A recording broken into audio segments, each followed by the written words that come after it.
uraho neza nongeye kuguha ikaze kandi nshimira Imana yo ikiduhaye amahirwe, ikiduhaye kuba tugihumeka, kandi Imana nyiri biremwa, Imana yaremye byose, kandi Imana yatumye uyu munsi tuba turiho duhumeka, izina ryayo rihabwa icyubahiro. Uyu munsi ngarutse kugira ngo tuganire mu minota mike cyane, ni iminota 10 ngiye gufata, ariko muri iyo minota 10 umunota umwe wonyine ushobora kugira ikintu hindura mu buzima bwanjye cyangwa mu buzima bwawe. Uyu munsi tugiye kurebera hamwe na magambo atari menshi, ariko na magambo ashobora kugira icyo yadufasha, nk'uko uri kumwe na Mark Nsengimana. Na magambo tugiye kurebera hamwe ari budufashe kuba twakwitegura mu rugendo rwacu, kandi mu rugendo rwacu rwa Kristo cyangwa se mu rugendo rwacu rw'iyobokamana. Burya uyu munsi ngo gutungana birigwa. Ntabwo uyu munsi wa none ndamutse nigiriye aho ngaho gusa nkaba ndaho ngaho nkavuga ngo nzaba utunganye, mu by'ukuri nta kindi kintu ndimo nkora, ibyo bintu byaba bigoye. Niyo mpamvu rero burya gutungana birigwa, kandi byigirwa mu ishuri rya Kristo. Ishuri rya Kristo rero ni irihe? Ni ibyanditswe byera kandi byahumetswe n'Imana, kandi icyo twebwe impamvu ibyanditswe byera bidufitiye umumaro wo kutwigisha no kutwemeza, ndetse no kuduhanira gukiranuka. Ibyanditswe byera rero ni twebwe byandikiwe kugira ngo twebwe ngo abasoreho n'imperuka y'ibihe, kugira ngo uyu munsi none ibyo byanditswe byera bituyobore inzira ikwiriye kutugeza mu bwami bwo mu ijuru. Tugiye kuganira ku bagorozi babayeho mu bihe bitandukanye, kandi abo bagorozi hari icyo bakoze, ariko hari ijambo nshaka ku ihame ry'uwitwa Robinson ndetse n'uwitwa Roger William bari bashyigikiye cyane. Iryo hame bari bashyigikiye rero ryavugaga ko gutera imbere kw'abakristo bikwiriye guhora gutera imbere kw'abakristo byagombaga guhora byiteguye kwemera umucyo wose uko ubasha kurasa uva mu ijambo ry'Imana, kandi uko kurasa kuva mu ijambo ry'Imana ni ukuvuga ngo mu kwemera ababakomotseho cyangwa se abantu baje gukomoka, kuvuga ngo bagombaga kwemera umucyo wose uvuye mu ijambo ry'Imana. Ariko abaje gukomoka kuri abo bagabo ba Robinson na ba William na ba Roger William, abaje kubakomokaho baje noneho gutuma uwo mucyo cyangwa se baje guteshuka kuri izo nshingano. Hari ukuntu abantu ba mbere bari babanye, cyangwa se abanyedini ba mbere ukuntu bari bameze.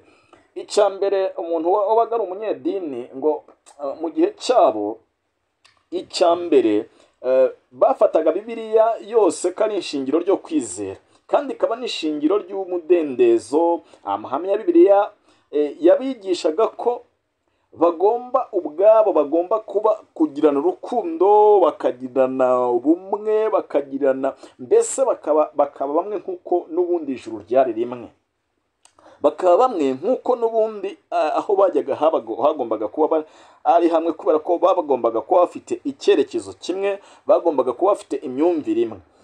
Kandi nanone ikintu cyantangaje rero cy'aba bakristo bo mu gihe cya mbere, ngo washoboraga kumara imyaka n'imyaka ahantu babaga utarabonamo umuntu wasinze, utarabonamo umuntu utongana, utarabonamo umuntu ugirira undi nabi. Ariko uyu munsi wa none bitandukanye n'ibyo by'abatubanjirije. Ikindi, bagaragazaga urukundo haba mu mashuri, haba no mu babazengurutse. Ni ukuvuga ngo icya mbere babwirizaga ubutumwa bwiza mu babazengurutse, kandi bereraga imbuto ababazengurutse. Ariko uyu munsi wa none usanga umuntu witwa umukristo ari we uyu munsi wa none ari we nyirabayazana w'ibibi byose, ari we nyirabayazana. Ugasanga umuntu ngo ni umukristo, ariko ugasanga niwe ufite ishyari, niwe uyu munsi wa none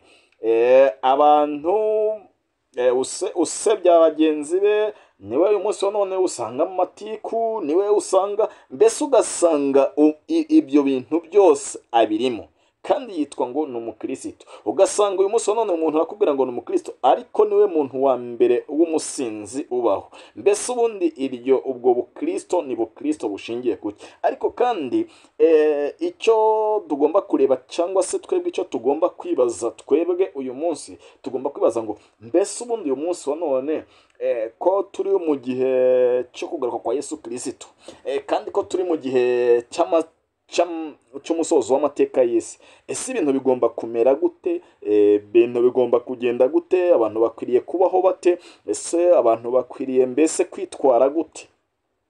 Rero umuntu ukwiriye kuzaba umubwami bwo mu ijuru akwiriye kubanza kureba, ese ni iki cyambuza ijuru?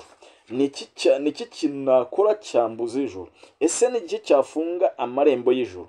Niba turebye mu batubanjirije mu gihe bava muri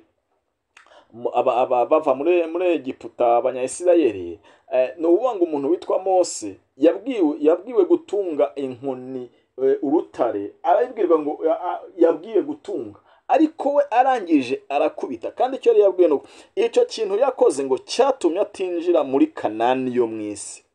None se twebwe ko tutajya muri Kanani yo mu isi, tujya muri Kanani yo mu ijuru? None ubwo twebwe nitugenda uko dushaka, mbese ubwo iryo juru tuzarigeramo? Dukwiye kureba ikintu cyose cyatuma tutazabona ubwami bwo mu ijuru kigakurwaho. Dukwiriye kureba ikintu cyose Bibiliya iciraho iteka tukakireka. Dukwiriye kureba uruhande rwose umwanzi yaduteramo, bityo tukabasha kuko burya iyo urugamba rukomeye ugomba kumenya ngo urugamba rurimo rurarwanwa gute. Ese umwanzi noneho yagabye igitero gute? Ese umwanzi arimo arakora mu buhe buryo? Ibyo bintu byose ukamenya uburyo umwanzi ashobora kuzamo. Umwanzi ashobora kuza swati mu kintu ukunze, umwanzi ashobora kuza anyuze mu bakuzengurutse, anyuze mu mukorana, anyuze ahantu hose. Ni ukuvuga ngo umwanzi inzira yose yayinyuramo, ahubwo ugomba gufunga amarembo yose umwanzi ashobora kwinjiranamo kugira ngo atakuvutsa ubugingo buhoraho. Kuko umwanzi icyo ashaka azi neza ijuru iryo ari ryo yaribayemo.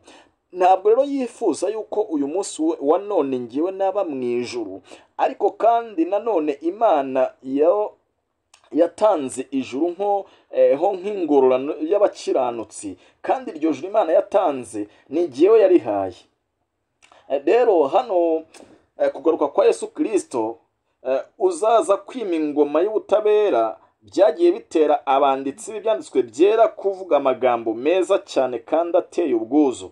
Abasizi n'abahanuzi bo muri Bibiliya babyibanzeho cyane mu magambo yagurumanaga umuriro mvajuru. Umwanditsi wa Zaburi yaririmbye indirimbo,